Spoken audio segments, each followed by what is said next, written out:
રાજ્ય અને દેશમાં અત્યારે ભારે વરસાદ વરસી રહ્યો છે। એક સાથે 3 થી 4 સિસ્ટમ છે તે ગુજરાત પર સક્રિય થઈ છે।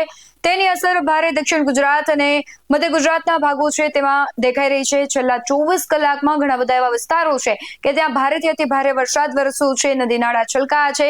બીજી તરફ વલસાડ સહિતના ભાગો છે ત્યાં અત્યારે અતિ ભયાનક છે તે પરિસ્થિતિનું નિર્માણ થયું છે। આપણે ગુજરાતની વાત કરીએ તો ગુજરાતમાં મેઘરાજાએ રૌદ્ર સ્વરૂપ ધારણ કર્યું છે। ખાસ કરીને દક્ષિણ ગુજરાત અને મધ્ય ગુજરાતના ભાગોમાં ભારેથી અતિ ભારે વરસાદ અત્યારે પણ વરસી રહ્યો છે। છેલ્લા 24 કલાકમાં ઘણા બધા એવા વિસ્તારો છે અને ખાસ કરીને રાજ્યના 200 થી 13 તાલુકાઓ છે ત્યાં સાર્વત્રિક વરસાદ નોંધાયો છે, જેમાં વલસાડ જિલ્લો જળબંબાકાર થઈ ગયો છે। વલસાડના ઉમરગામમાં છેલ્લા 24 કલાકમાં આબ ફાટ્યું હોય તેમ 35.67 ઇંચ વરસાદ ખાબક્યો છે। આ ઉપરાંત જિલ્લાના કપરાડામાં 28.78 ઇંચ અને નાના પોંઢામાં 25.31 ઇંચ, ધરમપુરમાં 19.65 ઇંચ વરસાદ નોંધાતા જનજીવન અસ્તવ્યસ્ત થયું છે।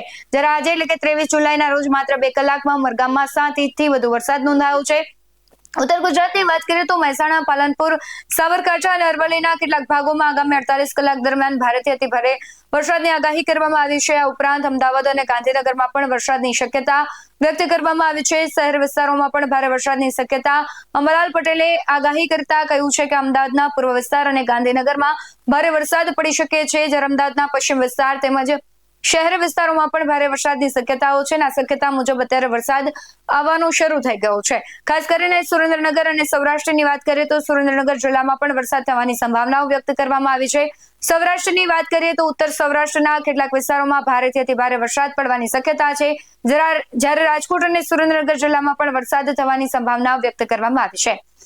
મહીસાગર જિલ્લાની વાત કરવામાં આવે તો આસપાસના વિસ્તારોમાં પણ ભારે વરસાદ વરસે તેવી સંભાવનાઓ છે અને આ તરફ દક્ષિણ ગુજરાતમાં નવસારી અને આસપાસના વિસ્તારોમાં ભારે વરસાદ પડી શકે છે, જ્યારે વડોદરા અને મહીસાગરના જિલ્લાના આસપાસના વિસ્તારો છે ત્યાં પણ ભારે વરસાદની શક્યતાઓ વ્યક્ત કરવામાં આવી છે। વરસાદના જોર વધવાની આગાહી સાથે 48 કલાક દરમિયાન રાજ્યના વિવિધ વિસ્તારોમાં વરસાદનું જોર વધશે અને ભારે પવન સાથે વરસાદ ફૂંકાઈ શકે છે અને જે પ્રમાણે તંત્ર દ્વારા સ્થાનિક પરિસ્થિતિ ઉપર નજર રાખવામાં આવી છે। ખાસ કરીને વલસાડમાં મેઘતાંડવ બાદ તમામ કારખાના, ઔદ્યોગિક એકમો છે તે બંધ રાખવાનો નિર્ણય લેવામાં આવ્યો છે, કારણ કે વલસાડમાં છેલ્લા 24 કલાકમાં ભારેથી અતિ ભારે વરસાદ વરસ્યો છે। વલસાડ જિલ્લામાં સતત વરસી રહેલા વરસાદને કારણે પૂરની સ્થિતિ પણ સર્જાઈ ગઈ છે। ઘણી બધી એવી જગ્યાઓ છે કે ત્યાં અત્યારે વહીવટી તંત્ર રેસ્ક્યુ ઓપરેશન પણ ચલાવી રહ્યું છે અને શ્રમયોગીઓ છે તેની સુરક્ષા અને જાહેરહિતને પ્રાધાન્ય આપતા જિલ્લાના તમામ કારખાનાઓ અને ઔદ્યોગિક એકમોને આજ રોજ બંધ કરવાની જાહેરાત કરવામાં આવી છે। માત્ર 2 જ કલાકમાં જળબંબાકારની ત્યાં સ્થિતિ સર્જાઈ હતી। સ્ટેટ ઇમરજન્સી ઓપરેશન સેન્ટર અને ગાંધીનગરમાં આજે સવારે 4 થી 6 વાગ્યા સુધીના આંકડાઓ મુજબ જો વાત કરીએ તો ભારેથી અતિ ભારે વરસાદ ઉમરગામમાં વહેલી સવારે 2 જ કલાકમાં 7.56 ઇંચ વરસાદ નોંધાયો છે। આ સિવાય સુરતના ઉમરપાડામાં 4.41 ઇંચ, વલસાડના પારણીમાં 3.82 ઇંચ, વલસાડ તાલુકામાં 3.35 ઇંચ, નાના પોંઢામાં 3.27 ઇંચ, કપરાડામાં 2.76 ઇંચ અને ધરમપુરમાં 2.56 ઇંચ વરસાદ નોંધાયો છે। સુરતના મહુવા, માંડવી, ઓલપાડ, કામરેજ અને 84 તાલુકામાં પણ અડધાથી 1.5 ઇંચ જેટલો વરસાદ ખાબક્યો છે। ઔરંગા નદી ભયજનક સપાટીએ છે, 200 લોકોનું સ્થળાંતર કરવામાં આવ્યું છે। ભારે વરસાદને કારણે વલસાડની ઔરંગા નદી 9 મીટરથી ભયજનક સપાટીએ પહોંચી ગઈ છે। પૂરના ખતરાને ધ્યાનમાં રાખીને તંત્ર દ્વારા નીચાણવાળા વિસ્તારોમાંથી 200 થી વધુ લોકોનું સુરક્ષિત સ્થળે રેસ્ક્યુ કરવામાં આવ્યું છે। સુરત શહેરમાંથી પસાર થતી ખાડીઓમાં પણ જળસ્તર સતત વધી રહ્યા હોવાથી સ્થાનિક પ્રશાસન એલર્ટ મોડ પર આવી ગયું છે। તાપીમાં એસડીઆરએફની ટીમ હાઈવે પર ફસાઈ ગઈ હતી। શાળાઓમાં રજા જાહેર કરવામાં આવી છે। તાપી જિલ્લામાં રાત્રિ દરમિયાન પડેલા અવિરત વરસાદથી ભારે હોનારત સર્જાઈ છે। દ્વારાથી ઉનાઈ તરફ જતો નેશનલ હાઈવે છે કોતરમાં પાણી ફરી વળતા બંધ થઈ ગયો છે અને ડોલવણ તાલુકાના વડદ ગામની સીમા નેશનલ હાઈવે પર પાણી ભરાતા 1 કિલોમીટર સુધી વાહનોની લાંબી કતારો જોવા મળી હતી। આ દરમિયાન અંતાપુર ગામે રેસ્ક્યુ માટે જઈ રહેલી સ્ટેટ ડિઝાસ્ટર રિસ્પોન્સ ફોર્સ છે તેમની ટીમ પણ બંધ હાઈવે પર ફસાઈ ગઈ હતી। પરિસ્થિતિની ગંભીરતાને જોતા તાપીના વ્યારા, ડોલવણ અને વાલોડ સહિતના જે વિસ્તારો છે સનગોડ તાલુકાની અને શાળાઓમાં રજા જાહેર કરી દેવામાં આવી છે અને ઘણા બધા એવા જિલ્લાઓ છે કે ત્યાં અત્યારે રેડ એલર્ટ જાહેર કરવામાં આવ્યું છે, ઓરેન્જ એલર્ટ જાહેર કરવામાં આવ્યું છે। હવામાન વિભાગ જે પ્રમાણે વાત કરી રહ્યું છે તેમના અનુસાર જો વાત કરીએ તો ગુજરાતમાં 22મી જુલાઈ 150 થી વધુ તાલુકામાં વરસાદ વરસ્યા। 23મી જુલાઈ એટલે કે આજે પણ ભારે વરસાદની આગાહી કરવામાં આવી છે। મધ્ય ગુજરાતના પંચમહાલ, મહીસાગર અને દાહોદ જિલ્લામાં આજે રેડ એલર્ટ અપાયું છે। 11 જિલ્લાઓમાં ઓરેન્જ અને 10 જિલ્લાઓમાં યલો એલર્ટ જાહેર કરાયું છે। દક્ષિણ ગુજરાતમાં મેઘરાજાએ રૌદ્ર સ્વરૂપ ધારણ કર્યું છે। છેલ્લા 24 કલાક દરમિયાન રાજ્યના 213 તાલુકામાં સાર્વત્રિક વરસાદ નોંધાયો છે, જેમાં વલસાડ જિલ્લામાં જળબંબાકાર થઈ ગયો છે। વલસાડના ઉમરગામમાં સૌથી વધારે વરસાદ નોંધાયો છે। સાથે જ આસપાસના જે ગ્રામ્ય વિસ્તારો છે ત્યાં પણ હજુ વરસાદ અવિરત ચાલુ છે અને વલસાડમાં મેઘતાંડવ બાદ તમામ કારખાના સહિતના જે ઔદ્યોગિક એકમો છે તેને બંધ કરવાનો નિર્ણય લેવામાં આવ્યો છે અને હજુ પણ વરસાદ છે તે યથાવત છે। સાથે જ સુરત સહિત અમદાવાદ સહિતના વિસ્તારો છે ત્યાં પણ અત્યારે વરસાદ અવિરત ચાલી રહ્યો છે અને સૌરાષ્ટ્રના ઘણા બધા એવા વિસ્તારો છે ત્યાં પણ રેડ એલર્ટ આપવામાં આવ્યું છે, ત્યાં પણ ઓરેન્જ એલર્ટ આપવામાં આવ્યું છે। આખા રાજ્યની વાત કરીએ તો 11 જિલ્લાઓમાં ઓરેન્જ અને 10 જિલ્લાઓમાં યેલો એલર્ટ જાહેર કરાયું છે। હવામાન વિભાગની આગાહીના પગલે દક્ષિણ ગુજરાતમાં ભારે વરસાદ વરસતા નદીઓ છલકાઈ ગઈ છે અને પૂર જેવી સ્થિતિ સર્જાઈ ગઈ છે। ઘણા બધા ખાડીના એવા વિસ્તારો છે કે ત્યાં જળબંબાકારની સ્થિતિ સર્જાતા લોકોના ઘરોમાં પાણી ઘૂસી ગયા છે અને અવિરત વરસાદને પગલે અત્યારે નાયબ મુખ્યમંત્રી છે એ પણ વલસાડ જવા રવાના થઈ ગયા છે, કારણ કે ત્યાં અત્યારે ભયજનક સ્થિતિનું નિર્માણ થઈ ગયું છે। આપણે જોયું હતું કે સુરતમાં પણ એવી જ પરિસ્થિતિનું નિર્માણ થયું હતું। ખાસ કરીને અમદાવાદ સહિતના વિસ્તારો છે ત્યાં ભારે વરસાદના પગલે અમદાવાદ મુંબઈ વચ્ચેની 3 ટ્રેનો છે એ પણ રદ કરવામાં આવી છે। પશ્ચિમ રેલવે મુંબઈ સેન્ટ્રલ મંડળના કોલવડ અને ઉમરગામ સ્ટેશનો વચ્ચે આવેલા રેલવે પુલ નંબર 2023 પર પાણીનું સ્તર વધી જવાના કારણે આ સેગમેન્ટના રેલવે ટ્રાફિકને સાવચેતીના ભાગરૂપે અસ્થાયી રૂપે સ્થગિત કરવામાં આવ્યું છે, જેના કારણે કેટલીક ટ્રેનો પ્રભાવિત થઈ છે। હવામાન વિભાગની આગાહી પ્રમાણે સુરત શહેરમાં ગત મોડી રાતથી જ ધોધમાર વરસાદ વરસ્યો છે અને સીધી આ પાણીની આવક હવે ખાડીમાં થઈ રહી છે ને જેના કારણે ખાડીપૂરની સ્થિતિનું નિર્માણ થયું છે। તમને આ સીધા દ્રશ્ય બતાવીશ કે આ પર્વત પાટિયા વિસ્તાર છે કે અને આ વિસ્તારમાં આ પ્રકારે ખાડીપૂરના જે પાણી છે તે ફરી વળ્યા છે અને લોકોની જે મુશ્કેલીમાં આ પ્રમાણે વધારો થયો છે। લોકોના વાહનો ડૂબી ગયા છે, ટેમ્પાઓ ડૂબી ગયા છે ને જે આ દુકાનો તમે જોઈ શકો છો તે રોજિંદા સમયમાં જે બધી દુકાનો તમને ખુલ્લી જોવા મળતી હોય છે, પરંતુ આ ખાડીપૂરના પાણી ભરાઈ જવાના કારણે આ તમામ દુકાનો હાલ સંપૂર્ણપણે બંધ છે। મહત્વની વાત છે કે દર વર્ષે આ જ પ્રકારની સ્થિતિ એટલે કે ખાડીપૂરની સ્થિતિનું નિર્માણ થાય છે, પણ જે પ્રમાણે પાછલા 2 દિવસથી સુરત શહેરમાં ધોધમાર વરસાદ વરસી રહ્યો છે, ઉપરવાસમાં પણ એટલે કે સુરત જિલ્લામાં જે રીતે વરસાદ વરસી રહ્યો છે અને આ વરસાદી પાણી સીધું જે સુરત શહેરમાંથી પસાર થતી જે ખાડીઓ છે તે ખાડીઓમાં પાણી આવવાના કારણે ખાડીપૂરનું જે ખાડીના જે લેવલ છે તે વધ્યા છે અને આ પ્રમાણે ખાડીપૂરની સ્થિતિ સર્જાઈ છે। લોકોની મુશ્કેલીઓમાં સતત વધારો થઈ રહ્યો છે। મહત્વની વાત છે કે મહાનગરપાલિકા ચોમાસા પહેલાં પ્રી મોન્સૂનની કામગીરી કરતી હોય છે, પરંતુ આ પ્રી મોન્સૂનની કામગીરી પાણીમાં ગયો તેવું સ્પષ્ટપણે દેખાઈ રહ્યું છે, કારણ કે દર વર્ષે આ જ પ્રકારની સ્થિતિ સર્જાય છે। કેટલાક અહીંના સ્થાનિક લોકો જોડાય છે તેમની સાથે વાત કરીએ તો ક્યાં કહો કે किस प्रकार से पानी भरा है?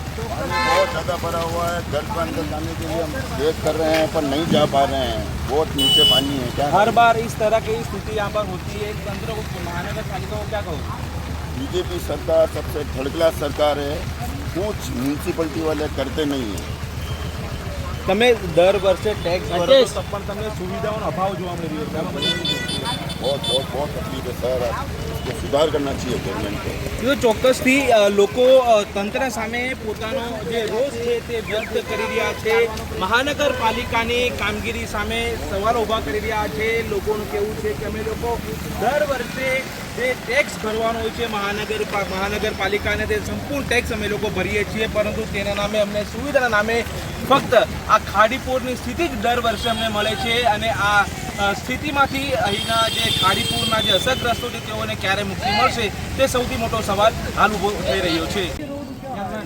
સુરત શહેરમાં જે રીતે ધોધમાર વરસાદ વરસી રહ્યો છે અને ખાસ કરીને સુરત જિલ્લામાં પણ વરસાદ વરસી રહ્યો છે અને આ પાણી હવે સુરત શહેરમાંથી પસાર થતી ખાડીઓમાં આવી રહ્યું છે અને જેના કારણે ખાડીપૂરના લેવલ વધવાના કારણે આ પાણી હવે લોકોના જે ઘરોમાં પ્રવેશી રહ્યું છે। જે ખાડી વિસ્તાર છે અને તેની આજુબાજુમાં જે સોસાયટીઓ જે વિસ્તાર આવ્યો છે તેમાં આ ખાડીપૂરના પાણી પ્રવેશી ગયા છે। તમે દ્રશ્યોમાં જોઈ શકો છો કે આ પ્રમાણે લોકો ખાડીપૂરના પાણીમાંથી પસાર થવા માટે મજબૂર થયા છે અને ફરી એક વખત સુરતમાં ખાડીપૂરની સ્થિતિનું નિર્માણ થયું છે।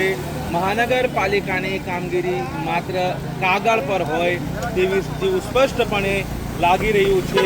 આ પર્વત પાટિયા વિસ્તારમાં આવેલી આ રણછોડનગર સોસાયટી છે અને આ સોસાયટીમાં પણ આ ખાડીપૂરના પાણી જે છે તે પ્રવેશી ગયા છે।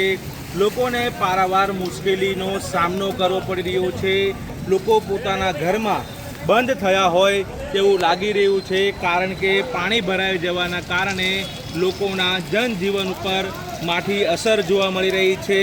અગાઉ પણ ખાડીપુરની સ્થિતિ જ્યારે સર્જાઈ હતી ત્યારે લોકોને ઘણું નુકસાન થયું હતું અને લોકોને હેરાનગતિનો સામનો કરવો પડ્યો હતો. ફરી એક વખત આ પ્રમાણે જે રીતે ધોધમાર વરસાદ વરસી રહ્યો છે અને તેના કારણે ફરી વખત આ ખાડીપુરની સ્થિતિ સર્જાઈ છે. મહાનગરપાલિકાના અધિકારીઓ અને સત્તાધીશો માત્ર ને માત્ર બેઠકોનો દોર જ ચલાવી રહી છે, પરંતુ આ બેઠકોમાંથી અધિકારીઓ ક્યારે ફિલ્ડ પર આવશે અને આ ખાડીપુરની સ્થિતિ ક્યારે દૂર થશે, લોકોને હાલાકીમાંથી ક્યારે મુક્તિ મળશે, તે સૌથી મોટો સવાલ હાલ ઊભો થઈ રહ્યો છે. અને તમે આજે દ્રશ્યો જોવા તે પરબ પાટિયા રણછોડનગર વિસ્તારના છે કે જ્યાં આ પ્રમાણે ખાડીપુરના પાણી ફરી વળતા અહીંના સ્થાનિક લોકોને ભારે હાલાકીનો સામનો કરવો પડી રહ્યો છે. Paresh Rathod, BS9 TV news, Surat. આ ઉપરાંત જે જિલ્લાઓમાં હવામાન વિભાગ દ્વારા વરસાદ સંદર્ભે રેડ એલર્ટ આપવામાં આવ્યું છે તે જિલ્લાઓમાં પણ પ્રભારી સચિવોને તાત્કાલિક અસરથી પહોંચી જવાની સૂચનાઓ આપવામાં આવી છે. અમદાવાદ સહિત સમગ્ર રાજ્યમાં મેઘરાજાએ ધમાકેદાર બેટિંગ શરૂ કરી દીધી છે. આજ સવારથી અને ગઈકાલ રાત્રે જળબંબાકાર જેવી સ્થિતિઓ સર્જાઈ છે. રાજ્યમાં સાર્વત્રિક વરસાદ નોંધાઈ રહ્યો છે. ઘણા બધા બ્રિજ છે ત્યાં પાણી ભરાઈ જતા ટ્રાફિક સમસ્યાઓ પણ સર્જાઈ છે અને ઘણા બધા રસ્તાઓ પણ બ્લોક થઈ ગયા છે, બેટમાં ફેરવાઈ ગયા છે. અને ખાસ કરીને ભારે વરસાદને પગલે ડેપ્યુટી સીએમ હર્ષ સંઘવીના તમામ કાર્યક્રમો રદ કરવામાં આવ્યા છે. તે વલસાડ રવાના થઈ ગયા છે. રાજ્યમાં ભારે વરસાદની સ્થિતિને ધ્યાનમાં રાખીને નાયબ મુખ્યમંત્રી પણ પૂર્વ નિર્ધારિત કાર્યક્રમો રદ કરી અને વલસાડ પહોંચવા માટે નીકળી ગયા છે. વલસાડમાં આફત થઈ ગઈ છે તેની સ્થિતિને ગંભીરતાને ધ્યાનમાં રાખીને તાકીદે યોજનાઓ અને જે બેઠકો છે તે યોજવામાં આવી રહી છે. વલસાડ કલેક્ટર અને સ્થાનિક વહીવટીતંત્ર સાથે સ્થળ પર પહોંચીને સમીક્ષા બેઠક યોજાશે.